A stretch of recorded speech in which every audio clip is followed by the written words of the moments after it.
सिर्फ ओनली इसके अंदर जो है वो एक डिजाइन बना हुआ है कि किस तरह से आप लोगों ने थीसिस जो है वो लिखना है। ये समझ आया, ये टाइटल पेज है, ठीक है। इस तरह से इसका टाइटल पेज होगा, फिर उसके बाद सर्टिफिकेट आ जाएगा सुपरवाइजर का, जिसमें सुपरवाइजर आपको जो है सर्टिफिकेट की डेडिकेशन होगी। उसके बाद एक्नॉलेजमेंट, ये मैं आपको इसका सिर्फ वो बता रही हूँ स्ट्रक्चर, ठीक है। एक्नॉलेजमेंट आपके पास आ गई, फिर एब्स्ट्रैक्ट आएगा, ठीक है। एब्स्ट्रैक्ट के बाद आपके पास आ जाएगा टेबल ऑफ कंटेंट्स, जिसके अंदर आप अपनी सारी डिटेल्स लिखेंगे जो भी आपकी चैप्टर वाइज है, ठीक है। अच्छा, टेबल ऑफ कंटेंट्स के बाद आपके पास ये देखें लिस्ट ऑफ टेबल्स आ जाएगी। अगर आपने अंदर कोई टेबल्स दिखाई है, कोई डेफिनेशन की है तो वो आएगी आपके पास। अच्छा, उसके बाद आ जाएगी फिगर्स की। अगर आपने अपनी थीसिस में कोई फिगर्स वगैरह या कोई कैप्शंस या कोई फोटोज वगैरह शेयर किए हैं तो उनकी आपने लिस्ट देनी है विद नेम, कि वो किस चीज के लिए है, क्या है उसका, उनका शेयर करने का थोड़ा सा एक लाइन के अंदर, ठीक है। उसके बाद आपके पास एब्रीवेशंस आ जाएंगी। एब्रीवेशंस के बाद आपका चैप्टर 1 स्टार्ट होगा। जो आपका चैप्टर 1 होगा वो हमेशा हमेशा हर थीसिस में इंट्रोडक्शन का होगा। अच्छा, अब उसके बाद आपके पास आ गया ये सेकंड चैप्टर। सेकंड चैप्टर आपका लिटरेचर रिव्यू का होगा, ठीक है, जिसमें आपने बैकग्राउंड ऑफ स्टडी देना है। अच्छा, उसके बाद आपने आपका जो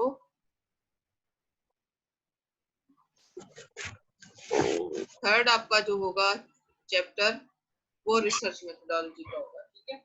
इस तरीके से आपने इसी तरतीब के साथ आपने लिखना है। और ये आपका जो है ये थीसिस का स्ट्रक्चर मैं आपको दिखा रही हूँ, आप देखते जाएं। और अगर आप लोग कहेंगे तो मैं आपके साथ ये शेयर भी कर लूंगी ना, आपके ग्रुप में आपके जो है वो उसको सेंड कर दूंगी। ईमेल आप मुझे मेरे साथ शेयर कीजिएगा, आपके सीआर को दूंगी, वो आपसे शेयर कर लेगा। सिर्फ स्ट्रक्चर है ये बस, ठीक है। अच्छा, आखिर में आपका चैप्टर 4 इसमें लिखा हुआ है, लेकिन बीच में आपकी पूरी बॉडी आएगी थीसिस की। ये लास्ट आपका चैप्टर होगा रिजल्ट का, जिसमें आपने जो है कंक्लूड करना है, डिस्कशन करनी है। उसके बाद आपने जो है वो डिस्कशन करने के बाद समराइज वे में अपनी जो है वो समरी देनी है आपकी डिस्कशन की। और कंक्लूजन आ जाएगा आखिर में, बिल्कुल आपका कंक्लूजन। कंक्लूजन के साथ साथ आपने जो है डिस्कशन, जब भी कभी भी आप कोई भी थीसिस लिखते हैं तो उसके अंदर उसका इम्पोर्टेंट हिस्सा होता है कि आखिर में आपने सजेशंस देनी होती हैं, जो आपकी कंक्लूजन के बाद होती है। कंक्लूजन के साथ ही आपने कंक्लूजन के बाद खत्म करके आपने सजेशंस देनी है। सजेशंस के बाद यानी आपने क्या सोचा कि आपको क्या बेहतरी लाने के लिए करना है, फिर उसके बाद आपके रेफरेंस आ जाते हैं लास्ट, ठीक है। ये आपका कंप्लीट थीसिस का जो है वो स्ट्रक्चर है ये, ठीक है। सिंपल वे में ये स्ट्रक्चर है, इसमें कोई थीसिस लिखा हुआ नहीं, कुछ भी नहीं है, सिर्फ आपको एक स्ट्रक्चर समझाने के लिए टेम्पलेट बनाया हुआ है, ठीक है, जिसको आपने फॉलो करना होता है।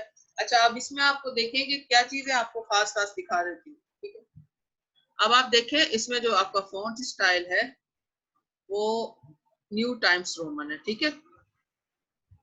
ये जब कर लेते हैं थोड़ा सा इसका, ये देखें। और देखें आपके पास ये जो साइज है, ये देखिए क्या है, 12 साइज आ रहा है इसका, और फॉन्ट का साइज। और आप ये देखें, ये आप जब हेडिंग के ऊपर आ रहे हैं तो आपके पास हेडिंग बोल्ड है, उसके बाद इसके अंदर जो साइज है वो 14 है, ठीक है। ये एपीए स्टाइल है, ठीक है। अब मैं आपको लाइन स्पेस दिखाती हूँ, इसमें लाइन स्पेस कितना है, 1.5 है। और इसके अंदर मैक्सिमम 2 तक हो सकता है, इससे ज्यादा लाइन स्पेस आप यूज नहीं कर सकते, ठीक है। 1.5 या फिर 2 लाइन स्पेस। अच्छा, अब आ जाते हैं इसके मार्जिन के ऊपर ना, ठीक है। इसके आप मार्जिन देखें कितना है यहाँ,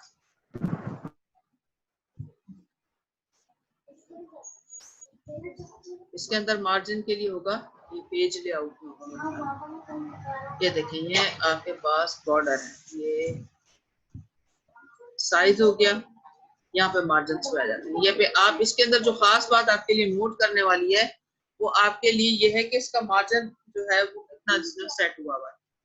देखिए, टॉप 2.54 है, बॉटम 2.54 है, राइट आपका 2.54 है, और लेफ्ट भी आपका 2.54 है। ये इसका मार्जिन इसके नॉर्मल जो है वो सेट हुए हुए हैं।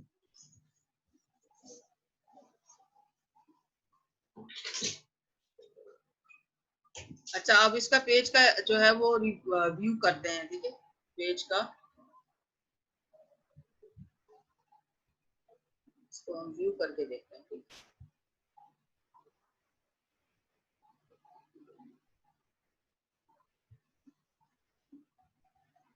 ये प्रिंट लेआउट आप व्यू देखें इसका।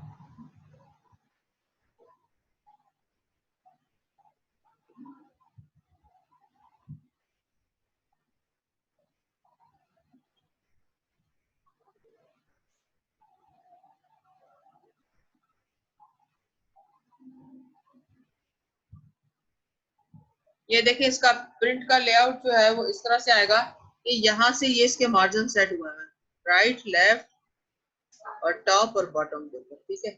और ये इस तरह पेज नंबर इसके बीच में आया हुआ।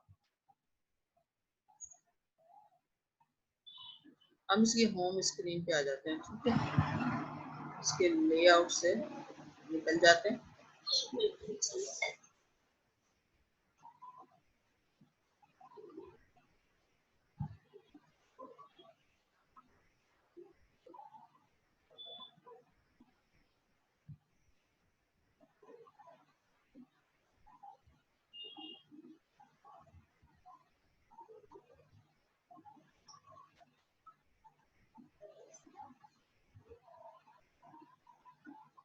One page view.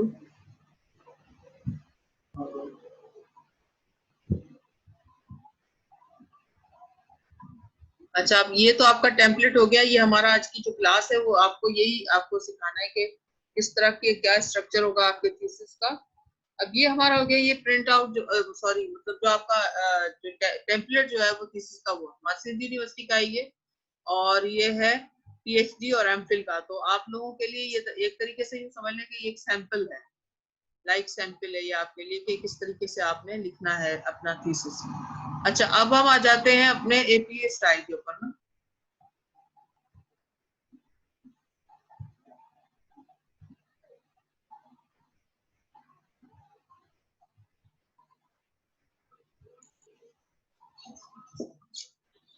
लॉ के अंदर जो स्टाइल फॉलो होता है थीसिस राइटिंग का वो एपीए स्टाइल है इंटरनेशनल लेवल पे। एपीए का मतलब क्या है?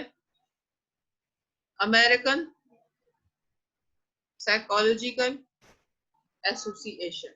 यानी ये साइकोलॉजी जो है ये भी एक सोशल जो साइंसेज है उसका एक सब्जेक्ट है। उसमें साइकोलॉजी के अंदर ये एक राइटिंग स्टाइल है। तो बहरहाल ये एक एसोसिएशन, उन्होंने ये एक राइटिंग स्टाइल इंट्रोड्यूस कराया जो अभी पूरी वर्ल्ड में फॉलो होता है, ठीक है। हमारे पास जो लॉ की जितनी भी थीसिस लिखी जाती हैं या हमारे पास रिसर्च पेपर्स लिखे जाते हैं। अच्छा, अब इसके अंदर हमारे पास एपीए रेगुलेट किस तरह करेगा, स्टाइलिस्टिक क्या है इसकी, टेक्स्ट साइटेशन, रेफरेंसेस, हम ये 3-4 चीजें इसके अंदर जो है, मैन्यूस्क्रिप्ट भी कहते हैं किताब लिखना, या इसका जो फॉर्मेट है सोशल साइंसेस के अंदर। असल में जो सोशल साइंसेस का जो फॉर्मेट है वही सेम लॉ में भी इस्तेमाल होता है ना, इसलिए हम इसी को फॉलो करते हैं,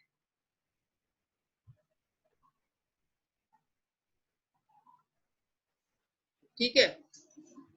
इसके अंदर जो आपने जो यूज करना है लिखते हुए, आपकी जो पॉइंट ऑफ व्यू होना चाहिए, या जो आपका जो राइटिंग स्टाइल होना चाहिए उसके अंदर आपने जो लिखना है, पर्सनल प्रोनाउन आपने यूज करना है वेयर अप्रोप्रिएट। जहां पर आप अपनी डिस्कशन स्टार्ट करेंगे वहां आप लिखेंगे वी कंडक्टेड एन एक्सपेरिमेंट, या आई हैव ऑब्जर्व्ड, या I myself has conducted an experiment, या फिर ऑब्जर्वेशन, या फिर जो भी आपकी अपनी पर्सनल डिस्कशन होगी उसके लिए आपने ये ऑथर का लफ्ज यूज नहीं करना। ऑथर का लफ्ज आपने कहाँ यूज करना है? जब आप लिख रहे होंगे लिटरेचर रिव्यू। अच्छा, एक्टिव वॉइस यूज करना है, पैसिव वॉइस यूज नहीं करना। ट्राई करना है कि लिखना है वी आस्क्ड पार्टिसिपेंट क्वेश्चंस, या I have asked questions from the participants. आपने ये नहीं लिखा है participant has asked questions by the researcher. इस तरीके से नहीं है। ये पैसिव वॉइस का लफ्ज वो जो आपका सेंटेंस है वो नहीं होना चाहिए। आपका जो सेंटेंस होना चाहिए एक्टिव वॉइस में और नॉर्मल आपकी डिस्कशन होनी चाहिए। लैंग्वेज आपकी किस तरह होगी? क्लियर हो, स्पेसिफिक डिस्क्रिप्शन और एक्सप्लेनेशन आपकी बिल्कुल क्लियर होनी चाहिए। आसान आपने इंग्लिश इस्तेमाल करनी है, बिल्कुल आपको हार्ड या मुश्किल अल्फाज इस्तेमाल करने की कोई जरूरत नहीं है। आपका जो भी टेक्स्ट हो वो कंसाइज हो, condense information when you can, plain, use simple descriptive adjectives and minimise figurative language, यानी आपने क्या करना है कि अवॉइड करना है ज्यादा से ज्यादा। आप कभी कभी आप देखते हैं ना, लोग बहुत ही हार्ड किस्म की इंग्लिश इस्तेमाल कर रहे होते हैं और बहुत ही ज्यादा जो है वो माने खेज किस्म की और अजीब सी बातें कर रहे हो। इस तरह की बातें आपने नहीं करनी है। आपने क्या करना है कि सिंपल मिनिमाइज करके और समराइज वे में लिखनी है बात जो भी आप। अच्छा, लिटरेचर रिव्यू के अंदर जो है ना, आपने क्या करना है कि पूरा का पूरा किसी का लिखा हुआ आर्टिकल नहीं लिखना है, उसको आपने समराइज वे में लिखना है। आपने क्या करना है, contain a summary of what the scientific literature says. अगर साइंटिफिक रिसर्च है आपकी, और अगर रिसर्च का ताल्लुक आपकी जो है सोशल जो है वो वैल्यूज के साथ है, या आपकी रिसर्च का ताल्लुक अगर जो है वो आपकी सोसाइटी के साथ है, तो आपने बिल्कुल समराइज वे में बहुत छोटा सा बताना है कि पहले जो है किसी ने जो वर्क किया था उसका मैंने ये एक पढ़ा है आर्टिकल या थीसिस या जो भी आपको मिल जाता है कहीं से, न्यूज क्लिप्स है, तो उसको आपने समराइज वे में यूज करना है। ठीक है, include a title page, introduction and list of references. यानी आपने क्या क्या चीजें यूज करनी है, जो भी बात आप लिखेंगे उसमें आपने उसका टाइटल बताना है, किस टाइटल के साथ वो बुक थी जहाँ से आपने पढ़ा है। आपने उसका इंट्रोडक्शन देना है उस टॉपिक का जिसके बारे में आप बात कर रहे हैं, और लिस्ट ऑफ रेफरेंसेस। आपके पास रेफरेंस होना चाहिए कि आप कहाँ से किस जगह से पिक करके लिख रहे हैं, क्या कर रहे हैं, आप पूरी डिटेल आपको बताएंगे।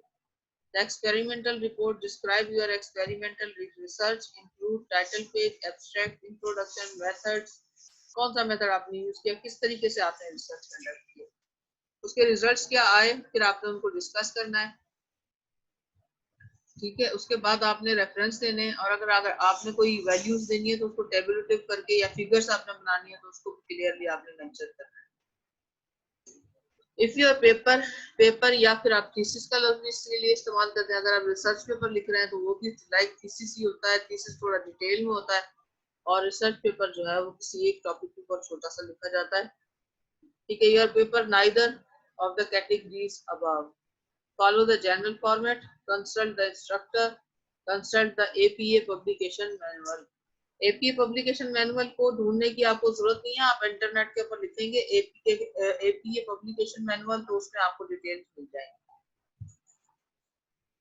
जनरल फॉर्मेट आपका क्या होगा, your essay should be, essay अगर आप लिख रहे हैं या पेपर लिख रहे हैं, be typed and double spaced, be printed on a standardized size paper.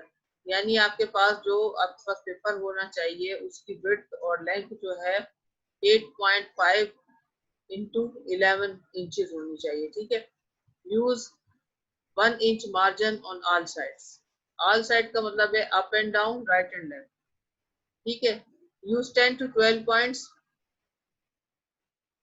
Times new Roman और सिमिलर फॉन्ट आपने यूज करना है, कोई दूसरा फॉन्ट आपने यूज नहीं करना, क्योंकि इंटरनेशनली रिसर्च पेपर्स के लिए और थीसिस के लिए जो हमारे पास फॉन्ट है वो टाइम्स न्यू रोमन है।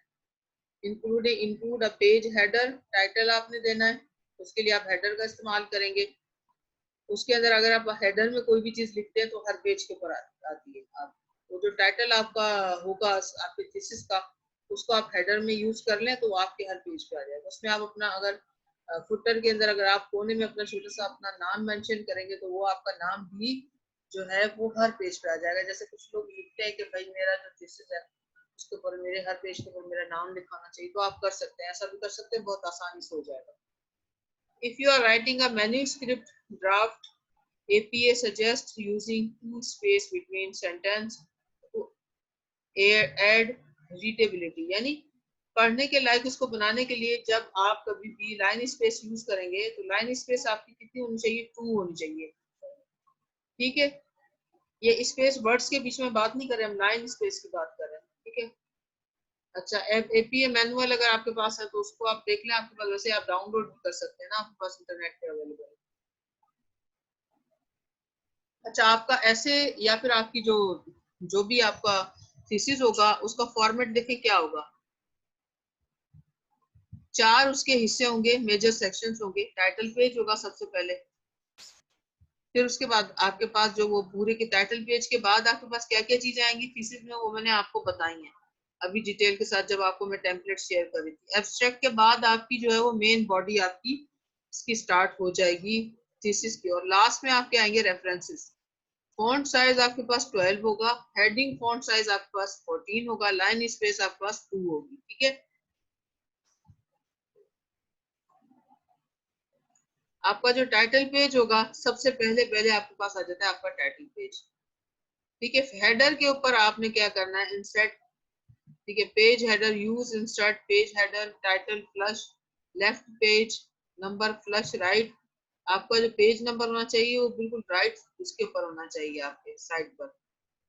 अच्छा, फिर आपने टाइटल जो है in the upper half of the page centred name और नो टाइटल और डिग्री प्लस एफिलिएशन। आपने यूनिवर्सिटी, अगर आपकी कोई आपने यूनिवर्सिटी का नाम लिखना है, अगर आप लोगो देना चाह रहे हैं तो आप लोगो दे सकते हैं। फिर उसके बाद आप नीचे आपका सुपरवाइजर का नाम हो जाएगा। फिर आपके जो एब्स्ट्रैक्ट पेज होगा, पेज के ऊपर header do not include running head, यानी आपका जो हेडर आपने यूज किया हुआ है उसका ताल्लुक आपके एब्स्ट्रैक्ट के साथ नहीं होगा। वो ऑलरेडी आपने एक लफ्ज लिख देना, आपने जो भी आपका टाइटल तो वो चलता ही रहेगा, फिर उसको आपने फिर छेड़ना नहीं है। आपने एब्स्ट्रैक्ट स्टार्ट करना, ऊपर हेडिंग देनी है बिल्कुल उसको सेंटराइज करके, और फिर नीचे आपने 150 से 250 पे जो है वर्ड्स की आपकी समरी होनी चाहिए। और अगर आपका थीसिस है तो 500 वर्ड्स की आपकी समरी हो सकती है, इससे ज्यादा नहीं।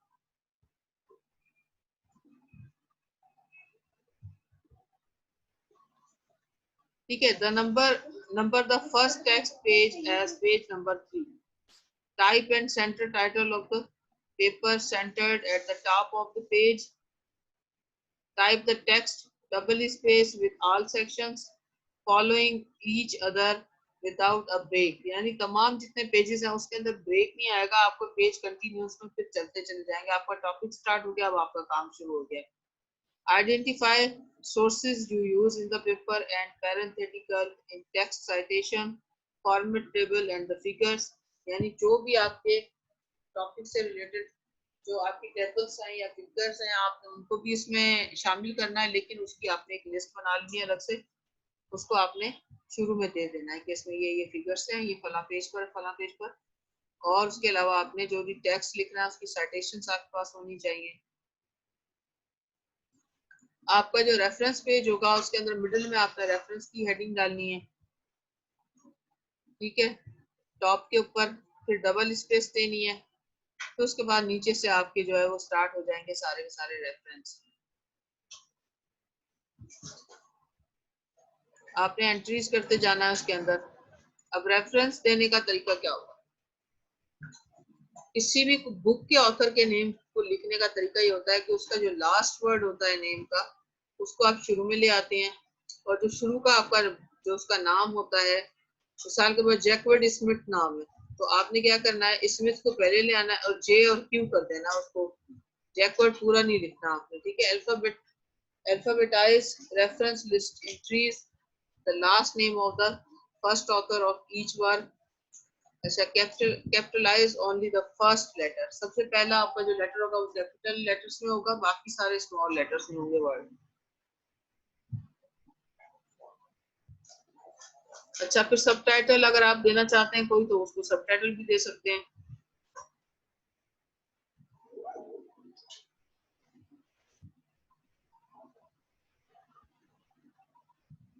ऑल मेजर वर्ड्स जितने भी लफ्ज होंगे उसके उसको आपने कैपिटल से स्टार्ट करना है, अल्फाबेट से। इटैलिसाइज आप कर सकते हैं, अगर आपका जो भी रेफरेंसेस है उनको आप इटैलिक फॉन्ट में लिख सकते हैं। आप देखें, हमने टेम्पलेट में भी देखा था कि इसके अंदर जो ये हमारे पास टेम्पलेट है, तो इसके अंदर हमारे पास जो लास्ट के अंदर जो रेफरेंस है ये देखिए इटैलिक फॉन्ट में। ठीक है, इसको आप इटैलिक फॉन्ट में लेके आ सकते हैं।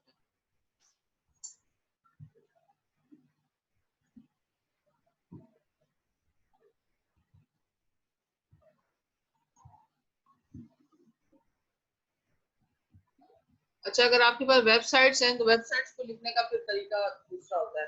वेबसाइट्स के अंदर जब आपने उसको विजिट किया है, विजिटेड ऑन करके नीचे उसकी डेट डाली जाती है। ठीक है, APA complex system of citation when compiling the reference list the strategy below. might be useful. Identify the type of source. It is a book, a journal, article या फिर web page है. Find example of citing this type of sources in textbook और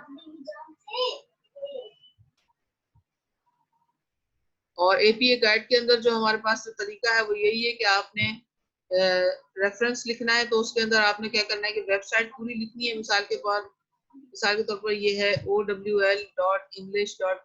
ऐसे करके कोई एक बनाई हुई है. फिर आपने आखिर में उसके लिए ना विजिटेड ऑन करके डेट डालनी है जिस तारीख पे आपने उसको विजिट किया.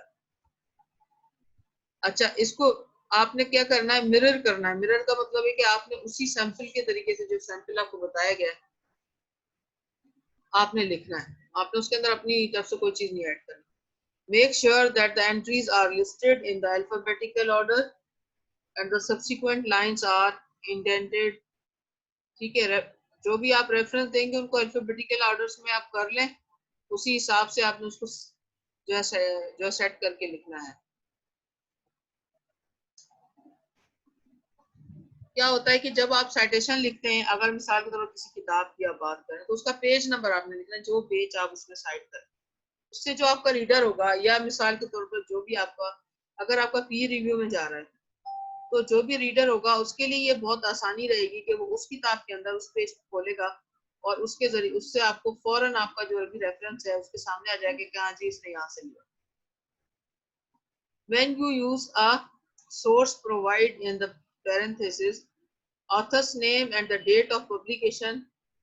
For quotations and close paraphrases, provide the author's name, date of publication and the page number. आपने पेज नंबर देना है. अगर किसी भी किताब का आप पेज जो है वो करने जा रहे हैं, रेफरेंस देने जा रहे हैं, तो आपने क्या करना है, आपने उसका पेज नंबर लाजमी लिखना है.